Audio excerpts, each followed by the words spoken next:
আর এখানে বানাবো দেখো ইলিশ মাছের মাথা দিয়ে কচুর শাক। তাই কালো জিরা ফোড়ন দিয়ে আগে মাথাগুলিকে একটু ভেজে নিচ্ছি, আর কচুর শাকটা সিদ্ধ করে রেখেছি।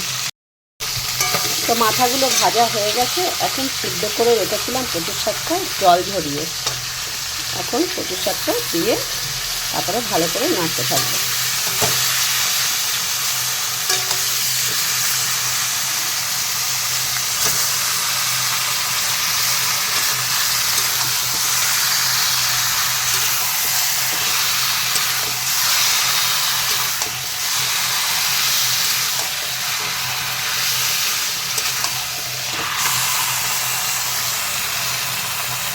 আর এখানে কচুটা অনেকটা শুকনো হয়ে গেছে, তো এরপরে দিয়ে দিলাম কয়েকটা কাঁচা লঙ্কা, আর দিয়ে দেবো একটু হলুদ। আর লবণটা সিদ্ধ করার সময় যেহেতু দিয়েছিলাম, তো ওটা দেখে তারপরে দেবো।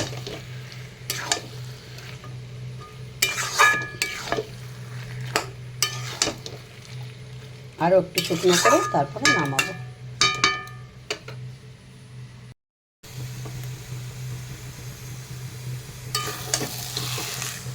তা কচু শাকটা দেখো বন্ধুরা একদম হয়ে এসছে শুকনো। এবার নামিয়ে দেবো।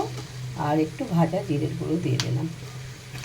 আর কোনো মশলা এর মধ্যে দেবো না, যেহেতু ইলিশ মাছের মাথা দিয়ে বানাচ্ছি, তো আর কিছুই দেবো না।